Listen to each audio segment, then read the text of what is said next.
Hello and welcome to Close Reading Classic Literature with me, Dr. Octavia Cox. Today I'm going to be analysing the character of Fanny Price from Jane Austen's Mansfield Park to suggest that perhaps Fanny is not quite as passive and insipid as she is often accused of being. Remember, if you like what I do here on my channel, do please subscribe and give the video a big thumbs up by hitting the like button, and do leave your comments below. I'd love to know what you make of the character of Fanny Price. Jane Austen collected the opinions of Mansfield Park from her own friends and relations, and this is the manuscript in Jane Austen's own hand, which you can see in the British Library. It reads, "My mother liked it not so well as P&P, thought Fanny insipid, enjoyed Mrs. Norris." So even Austen's own relatives, her own mother, Mrs. Austen, thought Fanny insipid. Well, what does insipid mean? So the Oxford English Dictionary defines insipid as being without taste, tasteless, as in the sense of taste, having only a very slight taste, without perceptible flavour sufficient to gratify the palate. So it's suggesting that Fanny doesn't have enough taste, enough flavour to be gratifying. Another definition from the Oxford English Dictionary is an insipid person or thing is one who is deficient in spirit. So essentially, Mrs. Austen is saying that Fanny doesn't really have enough spirit to be satisfying. And we can see these same definitions appear at the time that Austen was writing. So in Samuel Johnson's Dictionary of the English Language from 1755, for example, he defines insipid similarly as without taste. So without the power of affecting the organs of gust. Gust means taste or relish. And definition 2, without spirit. And without pathos. Pathos meaning to evoke pity. Flat, dull, heavy, and then later insipidness is a want of taste or a want of life or spirit. Do we agree with Mrs. Austen then and think that Fanny fulfills these qualities, fulfills these criteria, that she is indeed insipid? The critic Tony Tanner seems to have thought so, and this is his famous book Jane Austen. It was an influential book in terms of the interpretation of Austen's text, and this is what he says about Fanny Price. "And yet Fanny Price exhibits few of the qualities we usually associate with the traditional hero or heroine. We expect them to have vigour and vitality. Fanny is weak and sickly. We look to them for a certain venturesomeness or audacity, a bravery, a resilience, even a recklessness. But Fanny is timid, silent, unassertive, shrinking, and excessively vulnerable. Above all, perhaps, we expect heroes and heroines to be active, rising to opposition, resisting coercion, asserting their own energy, but Fanny is almost totally passive." I want to argue, however, that Fanny is spirited in mind, if not in body, and that we shouldn't conflate those two, that Fanny is not totally passive because we have access to her mind and we see her mind in action, we see all her thinking thoughts. And it's in her mind that Fanny reflects the characteristics that Tony Tanner says ought to apply to a hero or heroine. So I suggest that Tanner is just not looking for those qualities in quite the right way or quite the right place. But that doesn't mean that Fanny doesn't have those qualities still. So to look at Fanny's character then, I want to take a scene during the theatricals. This is in book 1. Fanny has just been rescued by Mary Crawford because Mary Crawford has persuaded Miss Grant to take on the role within the play that Fanny was supposed to be reading, but that Fanny really didn't want to. And what's worse for Fanny is that Edmund praises Mary Crawford for what Mary Crawford has done for Fanny. It was Miss Crawford to whom she was obliged. It was Miss Crawford whose kind exertions were to excite her gratitude, and whose merit in making them was spoken of with a glow of admiration. That's by Edmund. She was safe, but peace and safety were unconnected here. Her mind had never been farther from peace. She could not feel that she had done wrong herself, but she was disquieted in every other way. Her heart and her judgment were equally against Edmund's decision. She could not acquit his unsteadiness, and his happiness under it made her wretched. She was full of jealousy and agitation. Miss Crawford came with looks of gaiety which seemed an insult, with friendly expressions towards herself which she could hardly answer calmly. Everybody around her was gay and busy, prosperous and important.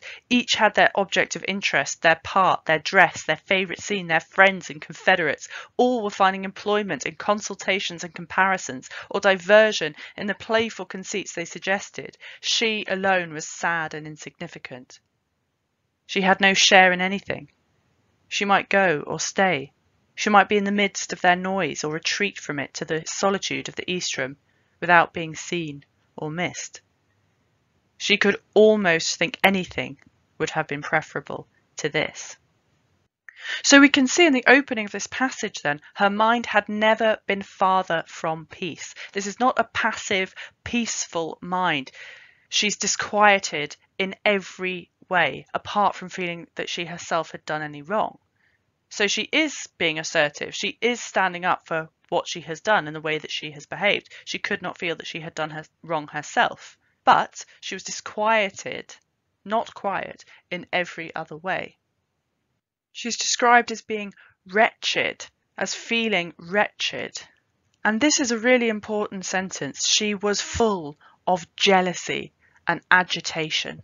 Those are big, strong emotions that Fanny is feeling, and what's more, they were unladylike, and heroines especially were not supposed to feel jealousy and agitation. Good, polite, respectable young girls do not feel jealousy about their love for someone that they are not really supposed, not really allowed to be in love with. And Fanny knows that she's not really allowed to be in love with Edmund, and yet she is. And Austen describes her heroine in such unflattering, unladylike, unpolite terms, and yet she gives her this strong, bold emotion. She was full of jealousy and agitation. Miss Crawford came with looks of gaiety which seemed an insult. There's a lot that's going on actually in Fanny's mind here, that she has to compose herself in the face of Miss Crawford, who has actually done a nice deed for her. She has rescued her, and yet she's so full of jealousy and agitation that she can barely contain herself in the face of Miss Crawford, who's trying to be friendly towards her, and she can hardly contain herself because she sees Miss Crawford's happiness as an insult to her own unhappiness. So Miss Crawford came with friendly expressions towards herself which she could hardly answer calmly. So on the outside she might appear passive. She's answering those questions calmly. But on the inside she can hardly do it. It's an effort for her to contain her emotions in order to appear on the outside calm, peaceful, passive, as a good young lady, a good heroine really ought to be. Everybody around her was gay and busy. There's a lot of action often in Mansfield Park. So here in the scene in the theatricals, everybody is moving, everybody is busy. The same is true in the Portsmouth scenes towards the end of the novel, where the Price family is very, very busy. And Fanny, to some extent, is a body of stillness in the midst of this activity that's going on around her. But we might ask, why does Austen present Fanny as being this stillness amongst all this busyness? Perhaps it's to suggest actually that mindless activity isn't necessarily useful or beneficial to anybody. Fanny alone was sad and insignificant. She had no share in anything. She might go or stay. She might be in the midst of their noise or retreat from it without being seen or missed. Fanny longs for engagement, and yet she feels unable to do it. So yes, again, you can see her as being sort of removed, passive, unengaged in the scene that's going around her, but it's not for lack of wanting to engage with other people. It's because she feels so wretched, because she's so overcome by this emotional turmoil that's going on within her, that makes this lack of connection even more poignant. And I think this is a crucial couple of words here, without being seen or missed. And I think sometimes as readers, rather like Tanner in fact, we might read Fanny without really seeing her, like the Bertrams and the Crawfords around her in this scene. She appears passive to them because they're not looking for where the activity actually is, and the activity is in her mind. The idea that Fanny ought to contain herself more if she were to be a good girl, good heroine, is articulated by one of Austen's cousins, Mary Cook, going back to the opinions of Mansfield Park. So Mary Cook admired Fanny in general, but thought she ought to have been more determined on overcoming her own feelings when she saw Edmund's attachment to Miss Crawford. And that sums up contemporary opinion about good young girls and good heroines, that they ought to overcome their feelings, that they ought to sacrifice really their own feelings for other people. But Austen has Fanny not do that. She doesn't do essentially the right thing in that. She sticks to her guns. She continues to love Edmund as much as she does, despite the fact that she really shouldn't. I also rather like Anna's comment. Anna Austen, another of Austen's favourite nieces, along with Fanny Knight. Anna liked it better than Pride and Prejudice, but not so well as Sense and Sensibility. Could not bear Fanny. Delighted with Mrs. Norris, the scene at Portsmouth, and all the humorous parts. But I want to focus on the idea of not being able to bear Fanny. Fanny has divided opinion ever since the novel was first published. Some people are delighted with it. Cassandra, for example, Jane Austen's sister, was fond of Fanny, but Anna could not bear Fanny. Again, that's a strong way to feel about a character. And I would suggest that if you cannot bear somebody, that suggests that they're not passive. It might mean that they're unpleasant, it might mean that they're unlikable, it might mean that there's something about them that you want to avoid, but it doesn't mean that they're passive and insipid.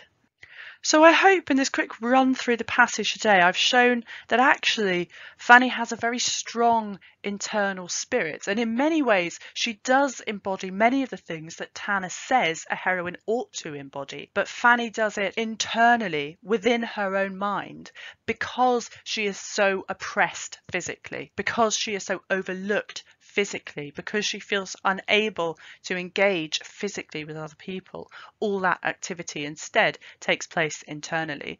And I think Austen is doing something quite remarkable in having a heroine who embodies such unlikable characteristics, really, as such overwhelming jealousy, as Fanny Price has for Mary Crawford about Edmund. Thank you so much for listening. I really hope that you've enjoyed today's video. Remember, if you like what I do here on my channel, do please subscribe, give the video a big thumbs up, and I'd love to know your thoughts on Fanny Price as a heroine and as a character. So do let me know in the comments below.